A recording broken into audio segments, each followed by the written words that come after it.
Hi all, welcome back to my YouTube channel. అందరూ ఎలా ఉన్నారు? బాగున్నారా? One more mini blog. Shopping complete అయిపోయిన తర్వాత ఇప్పుడు ఫుడ్ కుమ్మేయడానికి అయితే వచ్చాము. అదేంటో షాపింగ్ కంప్లీట్ అయ్యేంత వరకు ఫుడ్ గురించి ఆలోచనే ఉండదు. షాపింగ్ కంప్లీట్ అవ్వగానే ఎక్కడ ఫుడ్ దొరికితే ఎక్కడికి వెళ్ళి కుమ్మేద్దాం అనుకున్నా. గూగుల్ మ్యాప్ పెట్టుకుని ఎక్కడైతే దగ్గరలో ఉన్న ఫుడ్ క్యాఫే దొరికిద్దా అక్కడగా వెళ్దామని చెప్పి ఫిక్స్ అయిపోయాము.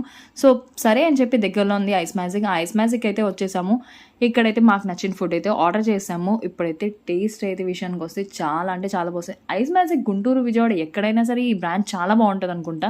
ఫుడ్ మాత్రం ఎక్సలెంట్గా ఉంది. నెక్స్ట్ ఈ స్టిక్స్ అయితే కనుక నేను కేఎఫ్సీలోనే తిన్నా, ఇంకెక్కడ తిన్నా అంత నచ్చదు, కానీ ఐస్ మ్యాజిక్లో అయితే చాలా బాగుంటాయి అండ్ క్వాంటిటీ కూడా బాగుంది. ఫస్ట్ అయితే బయట పెట్టుకోగానే నాకు కేఎఫ్సీయే గుర్తొచ్చింది, అంత బాగున్నాయి, కానీ కొంచెం అంత ఆయిలీగా అనిపించినాయి. టేస్ట్ విషయానికి వస్తే సూపర్ అంటే సూపర్గా ఉంది. మీరు ఎప్పుడైనా ట్రై చేశారా? కేఎఫ్సీలో ట్రై చేశారా, లేకపోతే ఎక్కడైనా కూడా ట్రై చేశారా? ఇన్ కేస్ ఈ స్ట్రిప్ సిస్టమ్ అయితే కింద కామెంట్ సెక్షన్లో కామెంట్ చేయండి. If you like this video, like, share and subscribe more videos. Thank you for watching.